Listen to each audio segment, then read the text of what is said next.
गोलू नाम का एक छोटा बच्चा जंगल के पास एक गांव में रहता था। वह बहुत मासूम और दयालु था। हर दिन वह जंगल में जाता और वहां के पक्षियों से बातें करता। लेकिन उनमें से एक टूनी चिड़िया उसकी सबसे अच्छी दोस्त थी। टूनी चिड़िया एक रंग बिरंगी, छोटी लेकिन बहुत चतुर चिड़िया थी जो हमेशा गोलू की मदद किया करती थी। एक दिन गोलू जंगल में गया तो उसने देखा कि जंगल में अजीब सी खामोशी थी। न कोई पक्षी गा रहा था, न कोई जानवर दिखाई दे रहा था। तभी टूनी चिड़िया उड़ती हुई आई और बोली, गोलू, जंगल पर संकट आ गया है।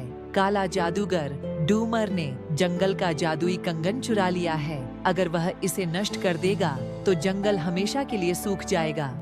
गोलू घबरा गया, लेकिन उसने टूनी से कहा, हमें उसे रोकना होगा, लेकिन कैसे? टूनी ने बताया कि कंगन को वापस लाने के लिए 3 परीक्षाओं से गुजरना होगा जो जादूगर की गुफा के रास्ते में थीं। गोलू और टूनी जब गुफा की ओर बढ़े तो रास्ते में एक घना जंगल आया जिसमें हर पेड़ एक जैसा दिखता था। रास्ता पहचानना मुश्किल था। टूनी ने गोलू से कहा, यह भ्रम का जंगल है। यहाँ आंखों पर भरोसा नहीं करना चाहिए, बल्कि दिल की सुननी चाहिए। गोलू ने अपनी अंतर्ज्ञान से रास्ता खोजा और पहली परीक्षा पार कर ली। अब उनके सामने एक जलता हुआ दरिया था जिसे पार करना असंभव लग रहा था। टूनी ने गोलू को याद दिलाया, हर मुश्किल का हल होता है, बस दिमाग से सोचना चाहिए। गोलू ने सोचा और देखा कि कुछ पत्थर ठंडे थे। वह उन पर चलते हुए आग के दरिया को पार कर गया। अब वे जादूगर की गुफा में पहुंच गए।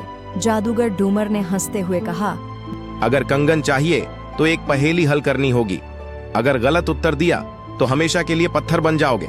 ऐसी कौन सी चीज है जो जितनी बांटो उतनी ही बढ़ती जाती है?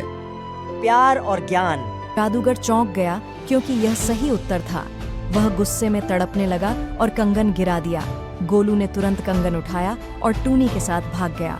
गोलू ने कंगन को जंगल के सबसे पुराने वृक्ष पर रखा और तुरंत जंगल फिर से हरा भरा हो गया।